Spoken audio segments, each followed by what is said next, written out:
A crowded first-class cabin. A man in a $5,000 suit. Gregory Caldwell looks at the black passenger already seated beside him and sneers. "I can't sit here." He snaps at the flight attendant loud enough for everyone to hear. "Move him to the back where he belongs." He had no idea he wasn't just insulting a passenger.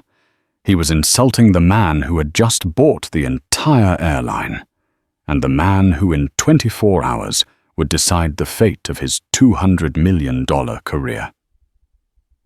What happens when petty racism meets ultimate power at 30,000 feet? The karma that follows is one you won't forget. The scent of premium cabin air, a faint, sterile mix of new leather and expensive perfume, filled the exclusive Phoenix first-class cabin of Transatlantic Airways flagship A380. Flight TA-100, the prestigious non-stop from New York's JFK to London Heathrow, was in its final stages of boarding. This was a cabin for the global elite tech billionaires, diplomats, and old money families. In seat 1B, a window and aisle suite, sat Marcus Thorne. To the casual observer, Marcus was unremarkable. He was a tall black man in his late 40s, dressed in what the wealthy call quiet luxury. No logos, just a simple, dark grey cashmere half-zip tailored black trousers and worn dark brown leather loafers. He wore no jewellery, save for a simple understated watch with a black band. He wasn't on a laptop or a phone. He was reading a thick dog-eared paperback, a history of Roman-British trade routes. He was, by all appearances, a history professor, or perhaps a successful architect. He was also, as of 72 hours ago, the new majority owner of Transatlantic Airway. His firm, Elysium Capital Partners, a notoriously private equity Goliath, had just closed a $4.8 billion deal to acquire a 62% controlling interest in the struggling legacy carrier. And Marcus Thorne, its founder and chairman, was flying undercover. He didn't take his Gulfstream G700. He wanted to see his new multi-billion-dollar asset from the customer's perspective. He wanted to see the rot. He didn't have to wait long. A commotion began at the front of the cabin. A man's voice, loud, braying and dripping with entitlement, cut through the quiet classical music. No, that's my bag. You don't touch it. I'll stow it myself. Where is the pre-departure? I asked for a Macallan 25 before we pushed back." Gregory Caldwell stomped down the aisle. He was the dictionary definition of new money, trying desperately to look like old money. His pinstripe suit was sharp, his tie a gaudy bright pink silk, and his wrist was weighed down by a comically large, diamond-encrusted gold watch that screamed for attention. He was a senior VP of business development at Caldwell & Finch, a mid-level London investment firm, and he was on his way to the biggest meeting of his life. He arrived at row 1, glanced at his ticket, and then at Marcus in 1B. Gregory's face, which had been set in a mask of arrogant impatience, curdled into one of genuine disgust. He stopped dead in the aisle, causing a bottleneck of other first-class passengers behind him. He looked at Marcus, looked away, then looked back as if Marcus were a stain on the upholstery. A senior flight attendant, Sarah, rushed up, her smile strained. "Mr. Caldwell, is everything all right? This is your suite 1A. Gregory didn't look at her. He gestured with a dismissive flick of his wrist toward Marcus. "I'm sorry, there must be a mistake. I can't sit here." Sarah, a 20-year veteran, was already frazzled from a staffing shortage. She forced her customer service smile to stay put. "A mistake, sir." "How so?" "This environment," Gregory said, his voice laced with contempt. I paid over $14,000 for this ticket. I paid for a premium experience. This is not what I expected." The implication was so thick it was suffocating. Every passenger in the front cabin, the tech CEO in 2F, the diplomat in 3A, was now watching. Marcus Thorne slowly lowered his book. He looked at Gregory, his expression neutral, and held his gaze. He said nothing, letting the man's poisoned words hang in the air, echoing in the sudden heavy silence. He knew this type. The type who believed their money scrubbed the world clean of anyone they deemed unfit. "Sir," Sarah said, her voice dropping to a whisper, "this is Mr. Thorne. He is also a confirmed and ticketed first-class passenger." Gregory let out a short, incredulous laugh. "First class? Really? How did that happen? A diversity upgrade? Did he use his struggle points?" He sneered, finally looking at Marcus directly. "This is an international flight. I'm trying to work, and I don't want to be uncomfortable for 8 hours." The cabin had become a courtroom. The whispers had stopped. The only sound was the hum of the ventilation system. Marcus Thorne kept his gaze steady on Gregory. His calm was a stark contrast to the other man's vibrating animosity. It was this calm that seemed to enrage Gregory even more. "Look, darling," Gregory snapped at Sarah, turning his full, florid-faced anger on her. "I don't know what kind of affirmative action seating policy you're running, but I am a platinum-level million-miler with this airline. I am not, and I will not be seated next to him." A woman in row 3 gasped. Marcus finally spoke. His voice was not loud, but it was deep and resonated with an authority that made both Gregory and Sarah flinch. "Sir, is there a specific actionable problem with my presence?" he asked. "Am I in your seat? Am I playing loud music? Or is the problem, as you've so unsubtly implied, my skin color?" Gregory's face flushed a deep, mottled red. He was furious at being called out. "How dare you?" Now he's accusing me. This is exactly what I'm talking about. I'm being intimidated. I feel unsafe. I want him removed. "Sir, that is not possible," Sarah said, wringing her hands. She was now in full-blown panic mode. She could see the potential for a viral video, a lawsuit. But her instinct, honed by 2 decades of placating entitled men, was to soothe the loudest problem. And the loudest problem was Gregory. "Find me another seat then," Gregory demanded. "I will not sit there.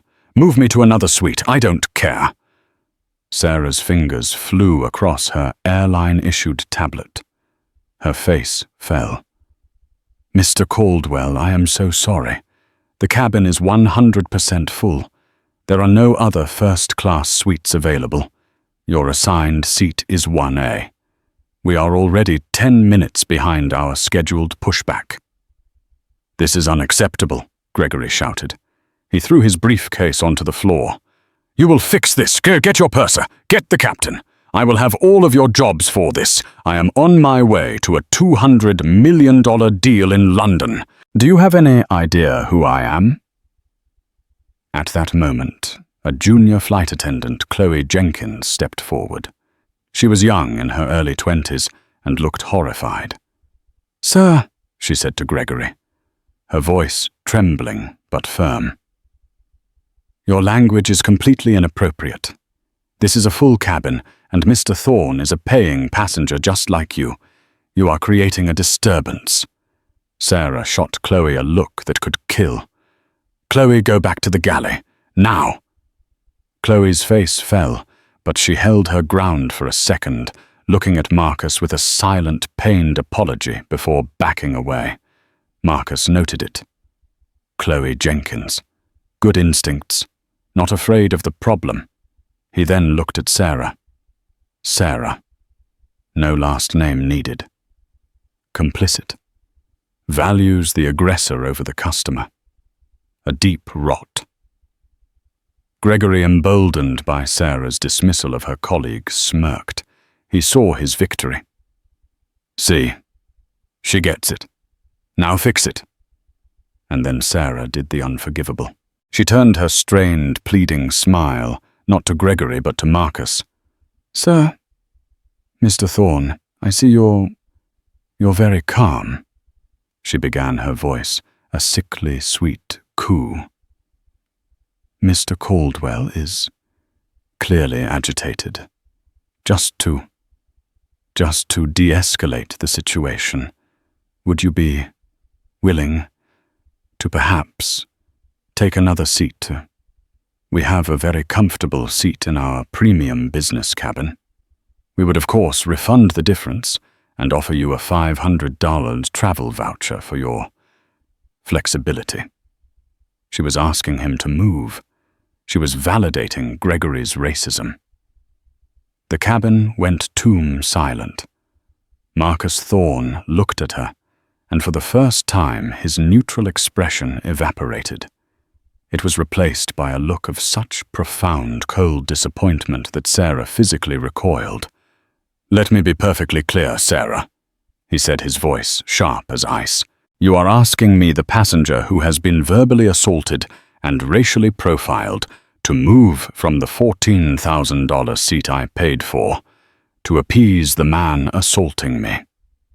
He slowly folded a page corner in his book and closed it. No, he said. I am in my assigned seat. 1B. I will not be moving. You, Mr. Caldwell, and the rest of this airline's crew can figure this out. But I am not moving. Gregory Caldwell looked like he was about to have an aneurysm. He refused. He refused. Are you kidding me? This is an outrage. He was now blocking the entire aisle. The plane was grounded because of him. The purser, a slick-looking man named Robert, finally arrived, followed by the first officer. What seems to be the trouble here, gentlemen? The first officer asked, his no-nonsense voice on. This man, Gregory sputtered, pointing at Marcus, is harassing me. He's being aggressive, and she, pointing at Sarah, is letting him. I demand he be removed from this aircraft. Marcus sat back in his seat and crossed his arms. I have done nothing but sit in my seat and read my book. This passenger, Mr. Caldwell, has used racial slurs, accused me of being a diversity hire, and created a public disturbance. I too would like this resolved, by him being seated or him being removed. The crew was now in a terrible bind. Removing a passenger was a nightmare of paperwork and potential lawsuits. But Gregory was a million-miler.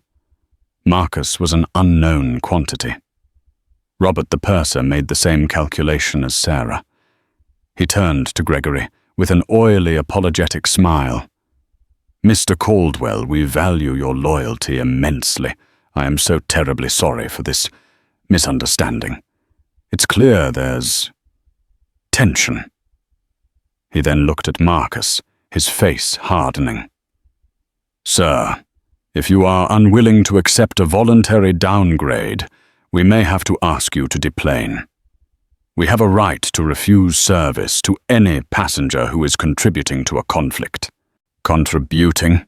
Marcus asked, his voice dangerously low. By existing? This is insane! Chloe's voice suddenly piped up from the galley. She walked out, holding a tablet.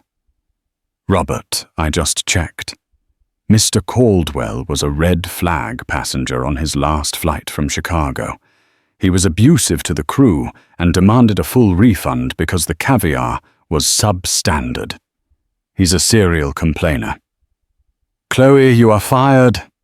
Sarah shrieked, her composure completely gone. This is a circus, Gregory yelled.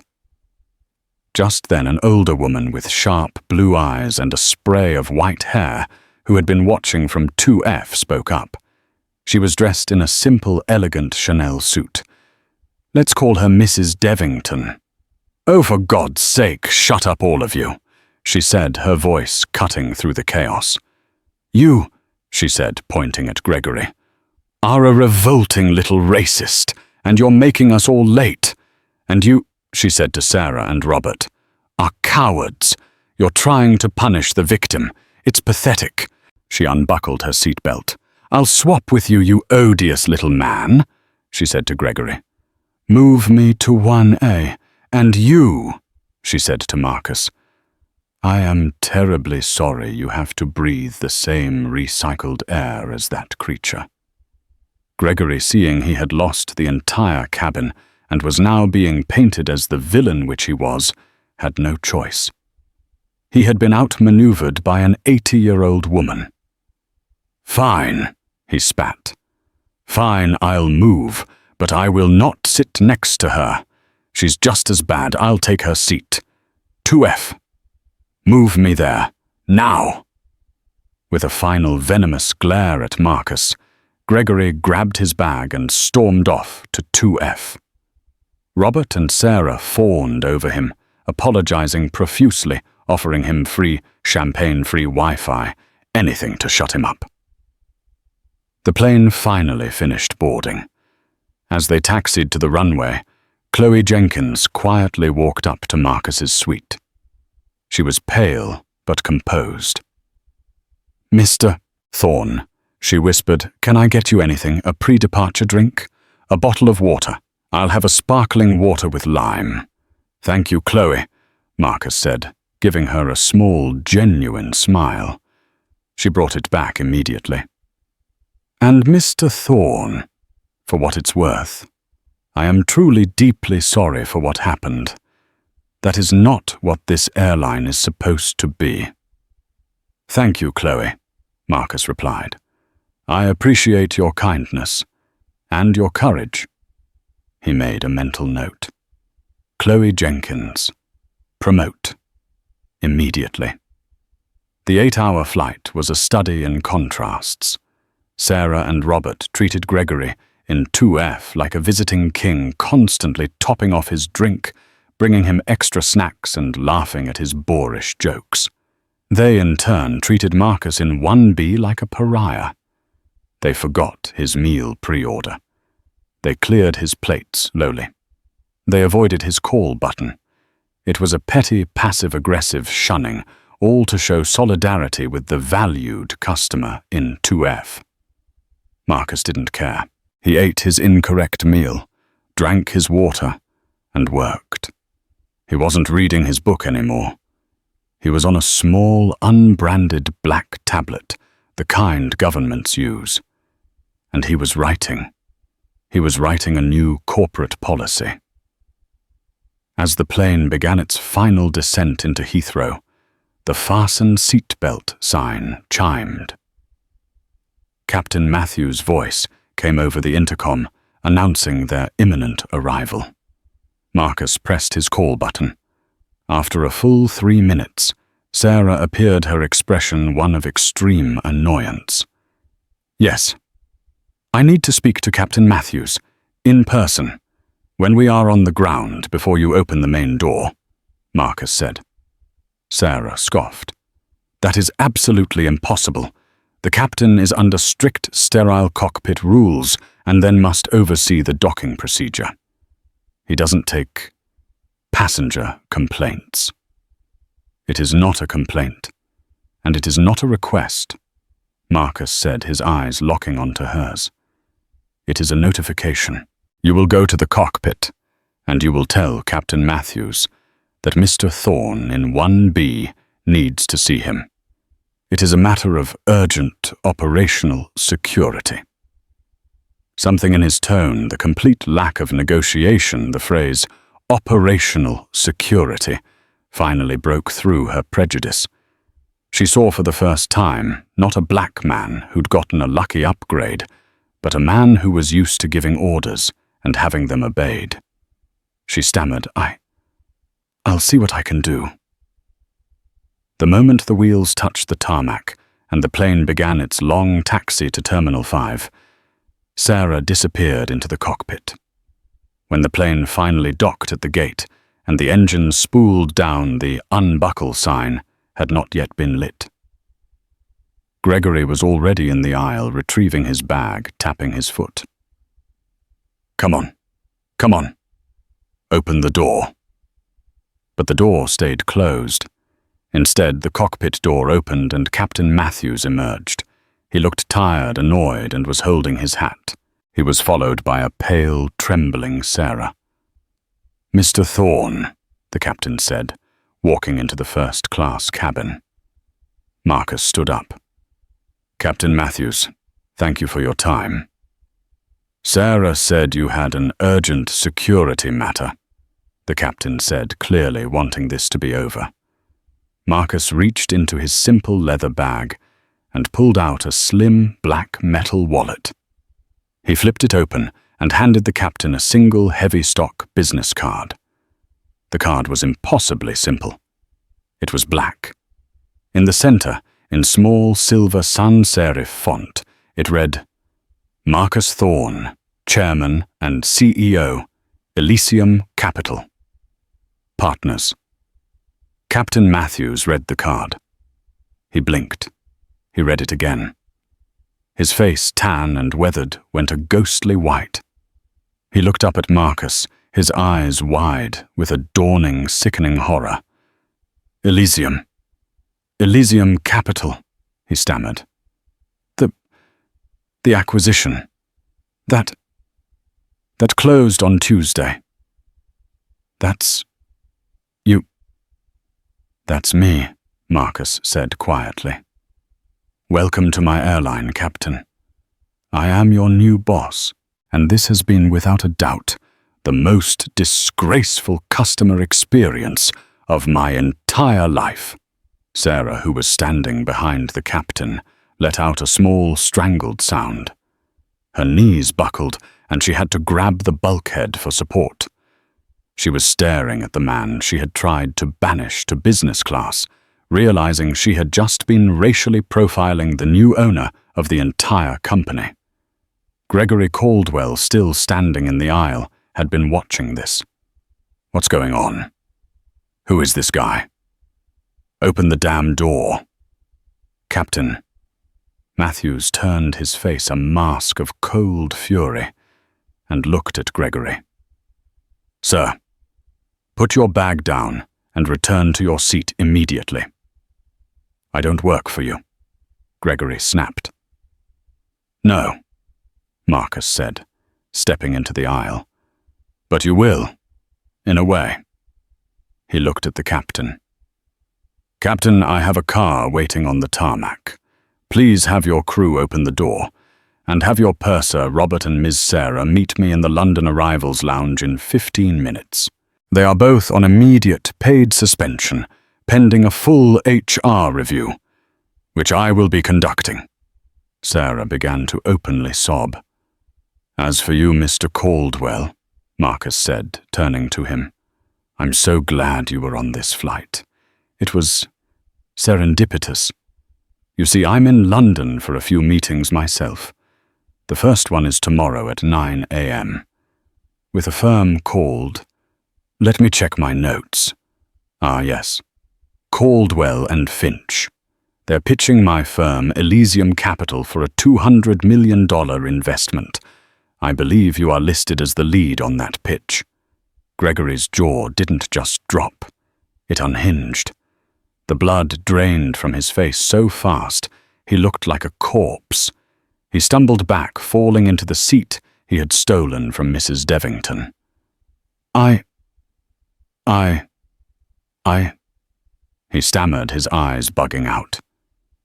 "Yes," Marcus said, adjusting his cuff. "It's going to be a fascinating meeting. I'll be very interested to hear your pitch on comfort and premium environments. Now, if you'll excuse me, I have an airline to fix."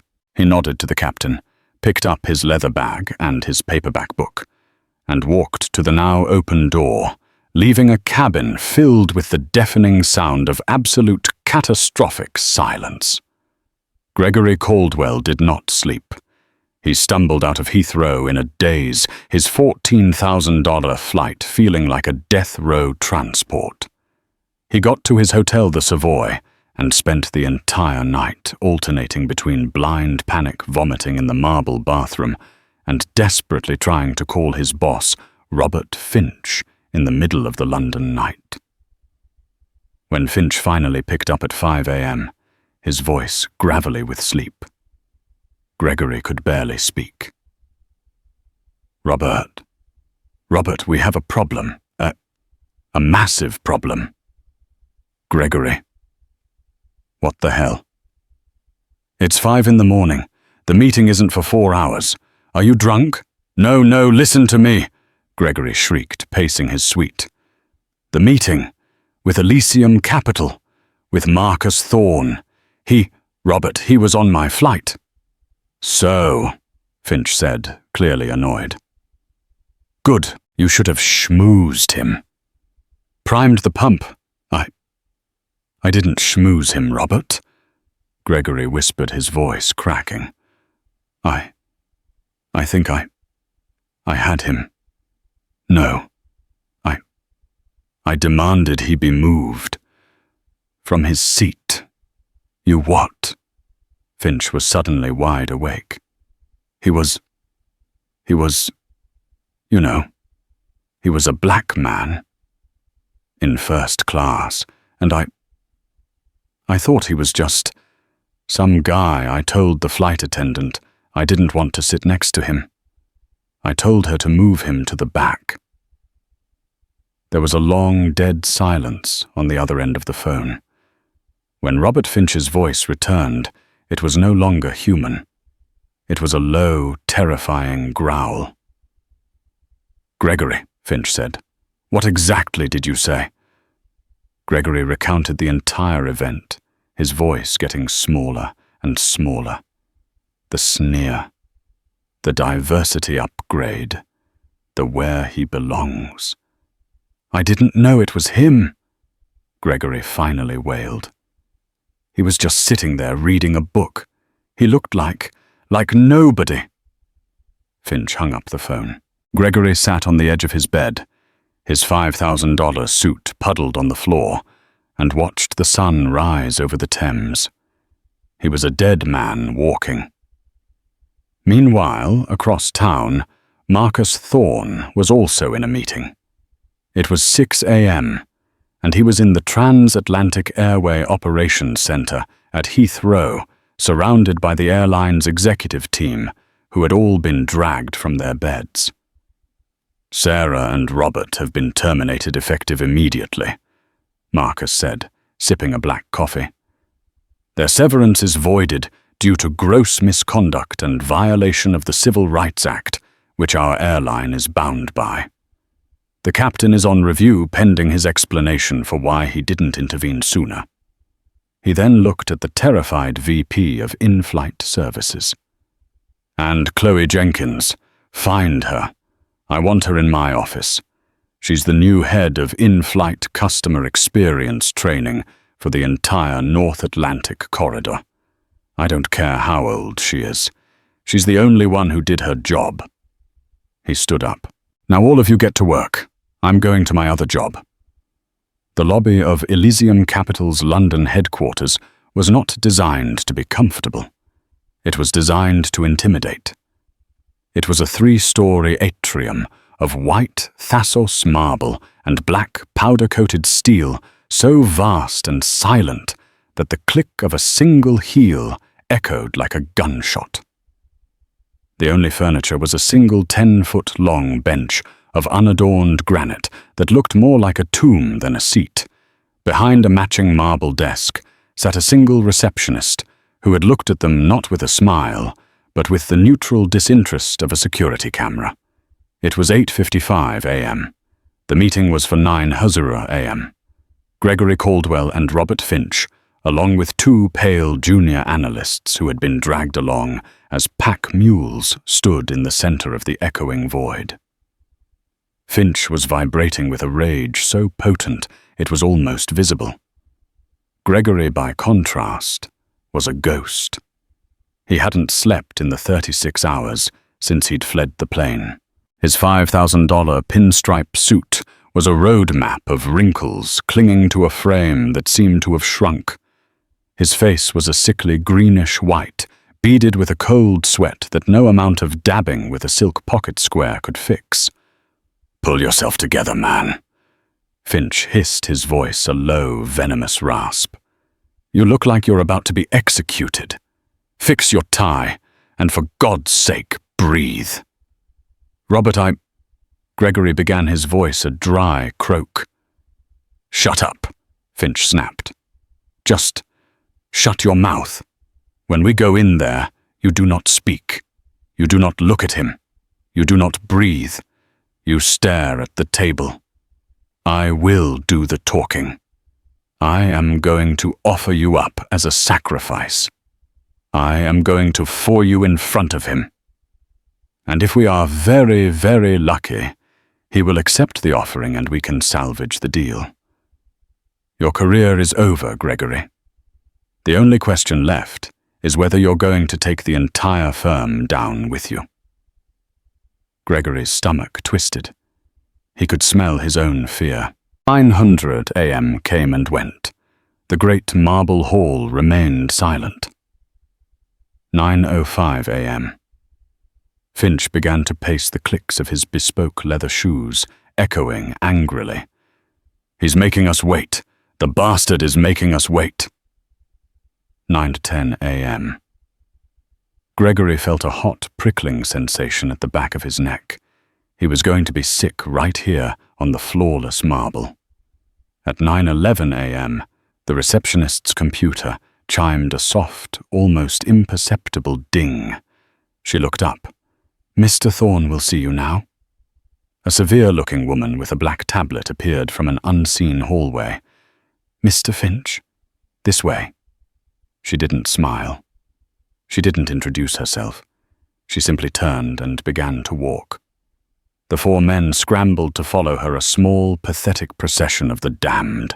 They were led down a long, glass-walled corridor, so high up that the city of London sprawled beneath them like a map. It was a god's-eye view. She stopped at a pair of massive 12-foot-tall black oak doors and pushed one open, revealing the boardroom. It was less a room and more a statement of power. The original report of a 50-foot slab of marble was an understatement. The table was a single, flawless piece of polished black basalt that seemed to drink the light from the room. It was flanked by 20 high-backed black leather chairs. The entire far wall was a single pane of glass overlooking the heart of the financial district, the gherkin, the walkie-talkie, the cheese grater. At the head of the table, silhouetted against the view, sat Marcus Thorne. He was not the man from the plane. Gone was the quiet cashmere and the dog-eared book. This was Marcus Thorne, chairman and CEO. He was dressed in a razor-sharp, dark blue Brioni suit that fit him like a second skin. His tie was a simple conservative silver, and on his wrist was not a flashy diamond-encrusted monstrosity, but a Patek Philippe Calatrava.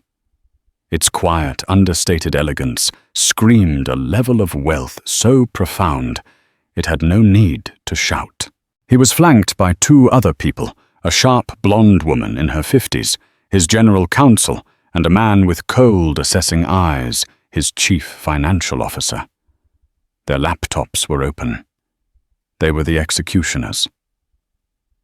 "Mr. Finch, Mr. Caldwell." "Thank you for coming," Marcus said. His voice was the same. Calm, deep, and as cold as the marble floor. Robert Finch, summoning every ounce of false bravado he possessed, rushed forward. His hand extended, a ghastly salesman smile plastered on his face. "Mr. Thorne, sir. A profound, profound honor. Robert Finch, CEO of Caldwell and Finch. Before we even begin to discuss the proposal, I must..." Marcus held up a single steady hand. Finch stopped his hand hanging awkwardly in the air. The smile froze and then melted from his face. The entire room was silent. "Please," Marcus said, gesturing to the chairs at the far end of the table. "Sit." It wasn't a request. It was a command. Finch and his team scuttled to the chairs, Gregory fumbling as he pulled his, out the leg screeching horribly against the floor. He winced, expecting a rebuke. Marcus just watched him, his face an impassive mask. After a silence that stretched for a full minute, Marcus finally steepled his fingers and leaned forward, his eyes finding Gregory's. "I trust your flight was comfortable, Mr. Caldwell." Gregory made a small choking sound like a strangled bird. He couldn't speak. He could only stare his eyes wide, with pure, undiluted terror. "Mr. Thorne," Finch practically shouted, leaping from his chair. He had to enact his plan now. "Sir, I cannot in good conscience even begin this meeting without addressing the disgraceful incident on that flight. What my former employee did was abhorrent. It is not reflective of our firm, our values, or—" Finch turned his face purple with performative rage and pointed a shaking finger at his subordinate. "Gregory Caldwell, you are a racist, an embarrassment, and a liability. You're fired, effective immediately. Get your things, get out. You are a disgrace to this firm."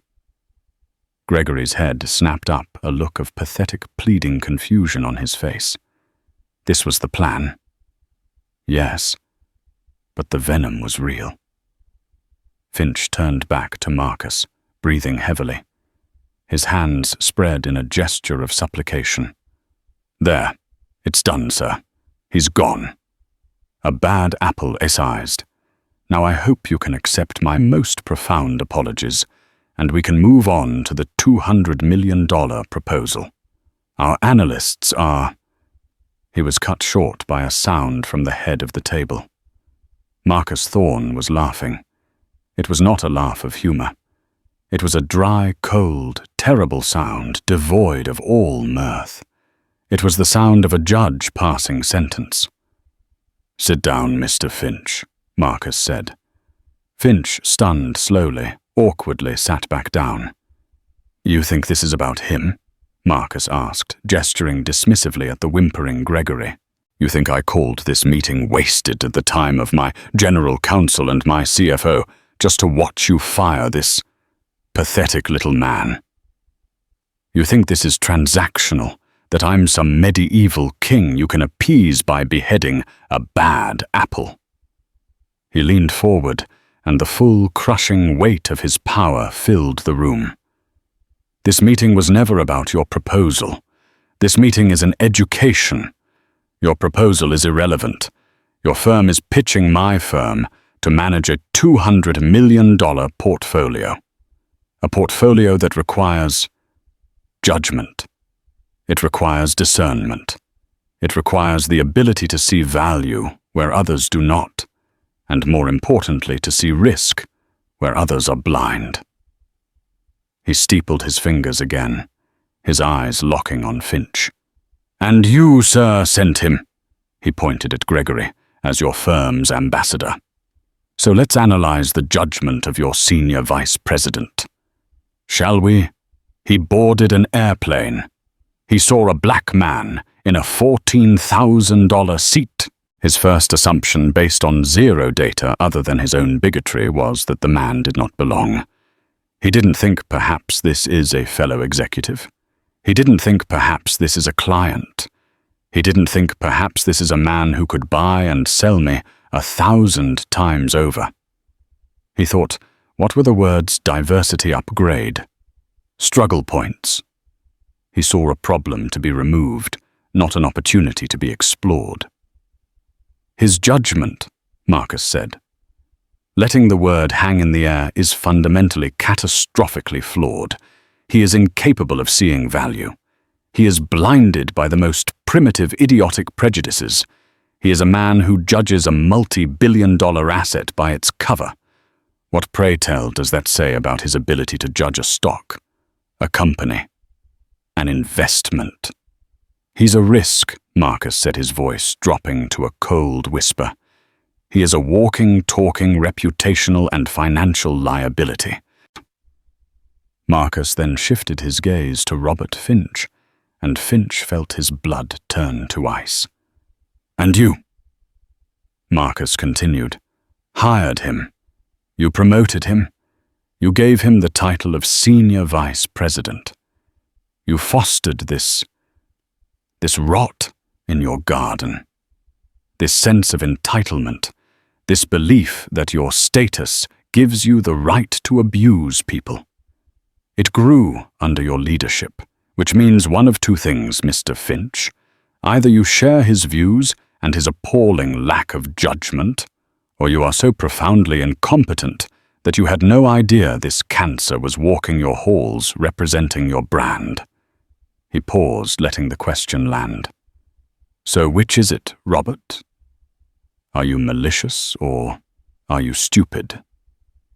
Because from an investment standpoint, I honestly don't care. Both are disqualifying." Finch was as white as the marble in the lobby. He opened his mouth, but no sound came out. "The deal is dead," Marcus said flatly. "The presentation is cancelled. Elysium Capital will not be investing 1 penny with Caldwell and Finch. Not today, not ever." He then nodded to his general counsel, the blonde woman. She spoke for the first time, her voice crisp and sharp. "Furthermore, Mr. Finch, we will be filing a formal complaint with the Financial Conduct Authority and the Securities and Exchange Commission this afternoon. We will be citing Caldwell and Finch for catastrophic failures in corporate governance and internal due diligence, citing Mr. Caldwell's conduct as prima facie evidence of a culture that poses a significant risk to investors. I imagine your other clients will be very interested to hear about that." Finch made a small gasping sound. This wasn't just a lost deal. This was a corporate death sentence. "We're not done," Marcus said, his voice dangerously soft. He turned his full, undivided attention to the broken man at the end of the table. "Mr. Caldwell, your firm has fired you. That is their business. But I am not finished with you. You verbally assaulted and racially harassed a fellow passenger. The fact that that passenger was me is irrelevant. The act is what matters. My personal legal team will be filing a civil suit against you this afternoon. They are the best litigators in New York. They are very, very good at their jobs, and they will be seeking punitive damages." Marcus stood up, the king rising from his throne. "They will take your house, Mr. Caldwell. They will take your car. They will take your country club membership and your stock portfolio. You were worried about being uncomfortable for 8 hours. I'm going to ensure you are uncomfortable for the rest of your natural life." "I believe," Marcus said, adjusting his perfect suit cuff, "that you were on your way to a $200 million deal. This was that deal." He nodded to a security chief who had materialized at the oak doors. "This meeting is over. Show these gentlemen out." The 2 junior analysts who had not moved or breathed for the entire 15 minutes scrambled to grab their briefcases. Robert Finch, his face a mask of ruined fury, stood on shaky legs. Gregory Caldwell didn't move. He was just sitting there, staring into the black, polished basalt, his reflection staring back at him. He was a broken object. "Mr. Caldwell, out," the security guard said, his voice firm. Gregory stumbled to his feet and without his briefcase walked like a zombie out of the room, following the silent, shattered Robert Finch down the long glass hallway. As the doors hissed shut, Marcus Thorne turned to look out the window at the city below. He took a sip of water. His CFO finally spoke. "That was thorough, Marcus." "That," Marcus said, watching the tiny cars move far below, "was due diligence." The moment Marcus Thorne's footsteps faded from the jet bridge, a new suffocating reality settled into the first-class cabin of Flight TA-100. It was the silence of a tomb, punctuated only by the ragged, panicked sobs of Sarah, the senior flight attendant. She was slumped against the bulkhead, her mascara running in black rivers down her cheeks, muttering, "Oh my God. Oh my God. Oh my God." Gregory Caldwell was still frozen in his seat, 2F. The blood had not returned to his face. He was a sickly, pale grey, his mouth half open in a silent scream. The $200 million deal wasn't just in jeopardy. His career wasn't just in jeopardy. He had a sudden, horrifying X-ray vision of his entire life, a life built on bluster and entitlement, and he was watching it detonate in slow motion. Captain Matthews, his face carved from granite, finally broke the silence. His voice was a low, dangerous growl. "Sarah. Robert. Get your things. You will be met by ground security. You are not to speak to anyone. You are not to touch anything. You are off my aircraft."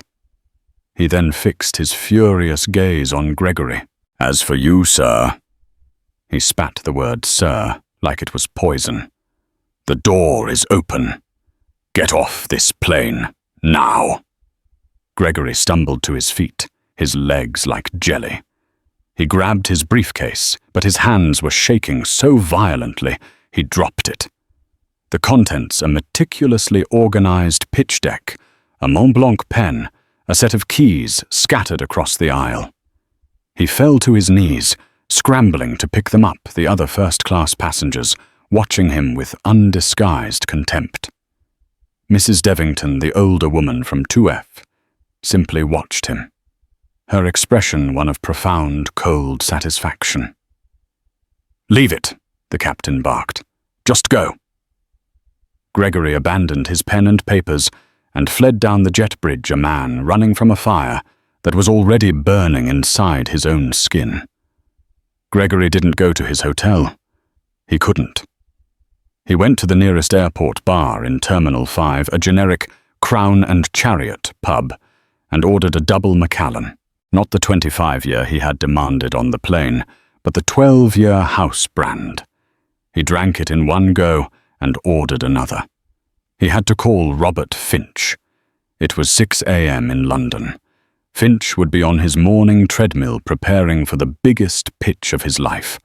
Gregory's hands trembled as he dialed. "Gregory!" Finch's voice boomed, full of adrenaline. "You landed. How was the flight? Did you get a feel for the cabin? Are you ready to make us all filthy rich?" "Robert!" Gregory's voice was a dry croak. "Robert, we have a problem. A problem what the slides are corrupt. The car isn't there. Spit it out, man. I'm on a 7% incline." "The meeting, Robert!" Gregory began to sob, a pathetic hiccuping sound. "The Elysium meeting. With Marcus Thorne." "What about it?" Finch snapped. He was on the plane, Robert. He was on my flight." The sound of the treadmill stopped. "What? He was on the flight first class?" "Yes." "Gregory." Finch's voice dropped, became calculating. "That's good. That's brilliant. You sat next to him, right? You schmoozed him for 8 hours. You've pre-closed the deal, Gregory, you magnificent bastard. I didn't schmooze him." "Robert." Gregory shrieked into the phone, causing the bartender to look up. I had him moved. I told the flight attendant I didn't want to sit next to him. Silence. A vast, echoing, terrifying void stretched across the line. Gregory could hear Finch's breathing sharp and shallow. "What?" Finch said, his voice now unrecognizable, a whisper of pure, unadulterated ice. "What did you say?" Gregory told him. He recounted every word. The diversity upgrade, the uncomfortable, the where he belongs. When he finished, the silence returned, but only for a second. It was broken by the sound of Finch's phone hitting a wall, followed by a roar of such primal fury that Gregory threw his own phone onto the bar top as if it were on fire. He was fired. He knew it, but the real unraveling had just begun. He eventually checked into a cheap hotel near the airport, not the Savoy. He sat in the dark, watching the news. By 10 a.m. his phone buzzed. It was an email from Robert Finch. The subject, termination. The body was short.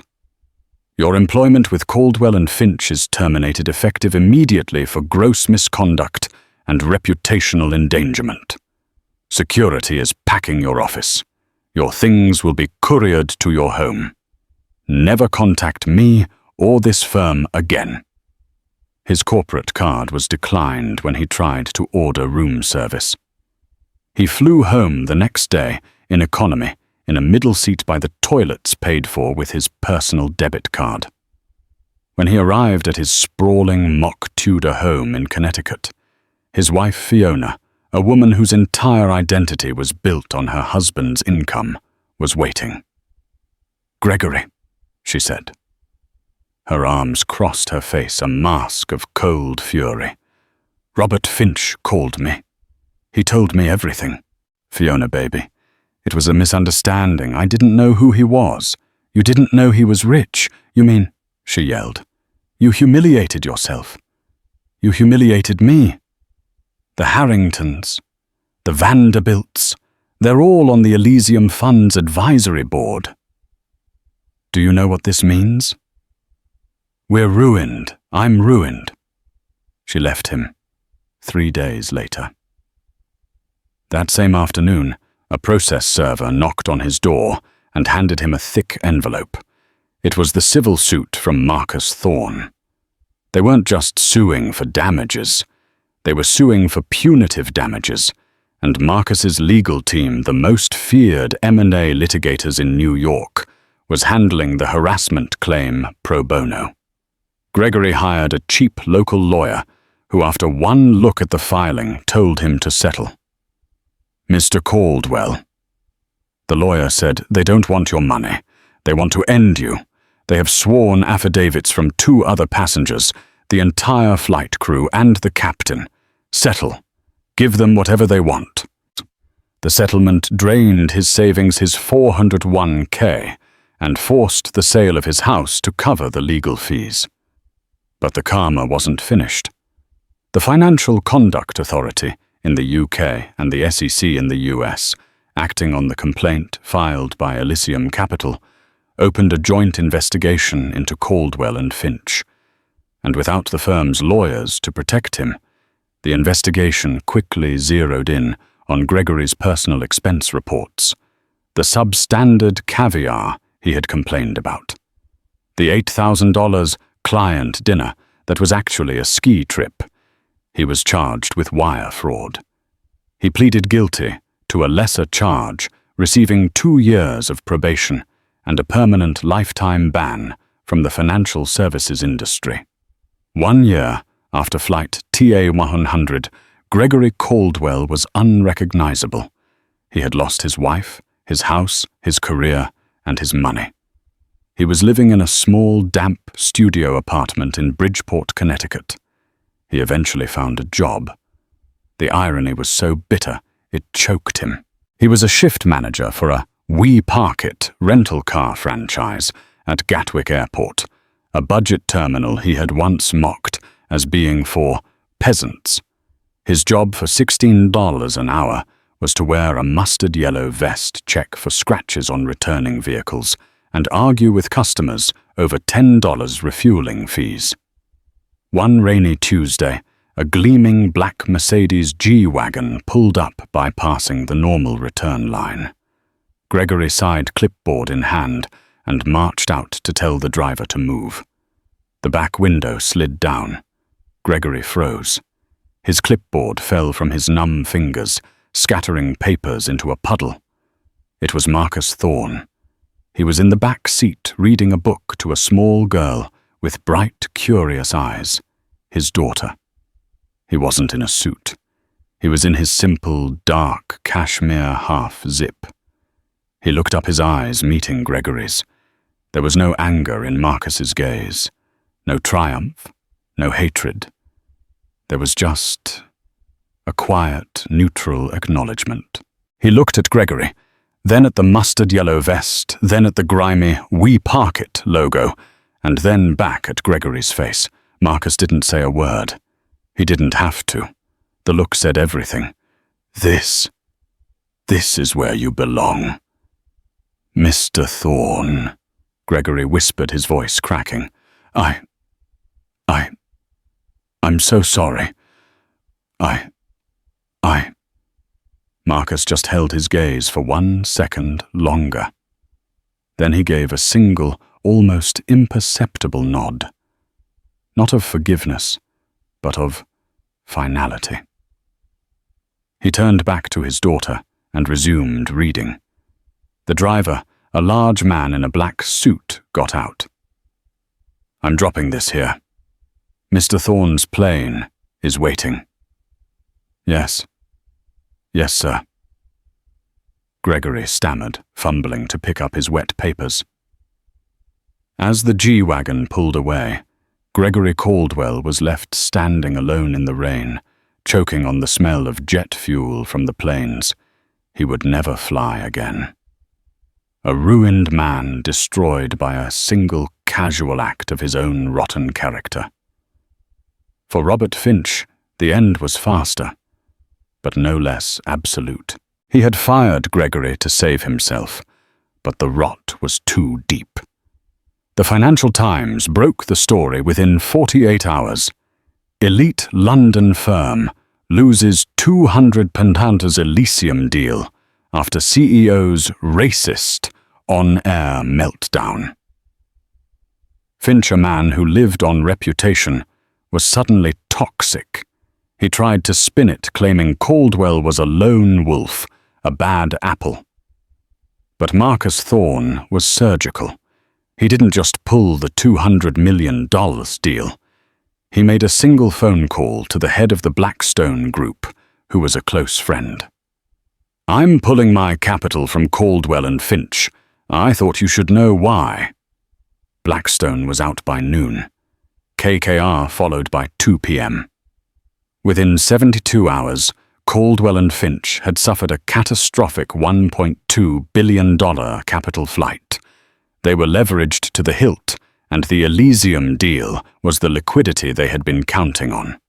The firm, a 30-year-old institution, was insolvent in a week. Robert Finch, who had planned to retire a demigod of finance, was forced into a humiliating liquidation. He was wiped out, his name synonymous with managerial failure and latent bigotry. He was last seen moving into a small gated community in Florida, a pariah in the world he had once dominated. On the same day, Gregory Caldwell was served his lawsuit. Chloe Jenkins was sitting in her tiny Hounslow flat, crying. She was convinced she was fired. Sarah and Robert were gone, and she knew she was next for insubordination. Her phone rang. It was an unfamiliar number with a central London prefix. Chloe Jenkins, a crisp professional voice asked. Yes? Please hold for Marcus Thorne. Chloe's heart stopped. She nearly dropped the phone. A moment later, that same calm, deep voice from the plane filled her ear. "Chloe, Mr. Thorne. Thank you for taking my call." "Mr. Thorne. Sir, I'm so sorry. I didn't mean to overstep, "Chloe," he interrupted gently. "You were the only person on that entire aircraft who did their job. You were the only one who saw a human being instead of a problem. You showed courage, integrity, and a profound understanding of what customer service actually is. The rest of your crew, they just saw a valued customer to be appeased." "Oh," Chloe said, stunned. Thank you, sir. Which is why I'm calling. I've terminated your airline's contract with its current in-flight training provider. It's clearly not working. I'm building a new one in-house, and I want you to run it." Chloe sat down. Hard. "Run it, sir. I'm a junior flight attendant. I'm 24 years old." "You are," Marcus replied, "and you're also the only person I trust to fix this. I'm offering you the position of head of in-flight customer experience and training for the entire North Atlantic corridor. You will report directly to my new COO. The job is yours if you want it." 3 weeks later, Chloe Jenkins stood in a corporate training room, facing the first class of 50 veteran flight attendants, some of whom had been flying since before she was born. She was terrified. She threw away the PowerPoint presentation her new corporate assistant had made. "Good morning," she said, her voice shaking but clear. "My name is Chloe Jenkins, and 3 weeks ago I watched 2 of my colleagues, 30-year veterans, try to kick our new boss off a plane because he was black. I'm not here to teach you New Age corporate buzzwords. I'm here to ask a simple question. Who are we? Are we the people who cower before bullies, or are we the people who stand up for what's right, even if it costs us?" She taught them what she called the Thorne principle. The only valued customer is the one who treats our crew and their fellow passengers with basic human decency. Entitlement is not a virtue. She was a revelation. Within 6 months, Transatlantic Airways' customer satisfaction scores, which had been in the basement, were leading the industry. Marcus Thorne didn't just fix his airline, he revolutionized it. He announced the Transatlantic Customer Bill of Rights at a massive press conference. It was simple: fly with respect or fly with someone else. For the first time, an airline's policy officially publicly had the backs of its employees over the tantrums of premium passengers. Flight crews were empowered to remove passengers regardless of their status for any form of verbal abuse or discrimination. The airline, rebranded with a new, simple, elegant logo, became the carrier of choice, not just for the elite, but for everyone. It was seen as the airline with a soul. Marcus Thorne still flew in 1B. It was his permanent assigned seat on any flight he took. It was a reminder of the day his multi-billion-dollar asset was revealed to be morally bankrupt, and a reminder of the junior attendant who saved it, and the entitled bully who, in his own pathetic way, had given Marcus the clarity to burn the old rot down and build something strong and good in its place. That is what happens when arrogance and prejudice collide with quiet, unassailable power. Gregory Caldwell thought his $14,000 ticket made him a king. He forgot that the man next to him owned the kingdom. He learned the hard way that you can't buy class and you can't fake character. Real karma doesn't just embarrass you. It unravels your entire life. What did you think of Marcus Thorne's response? Was it the perfect revenge? Let me know your thoughts in the comments below. If you loved this story of hard karma and justice, please show your support by hitting that like button. Share this video with someone who needs to see it. And most importantly, subscribe to the channel for more true life stories, where the arrogant get exactly what they deserve. Thank you for listening, and we'll see you in the next story.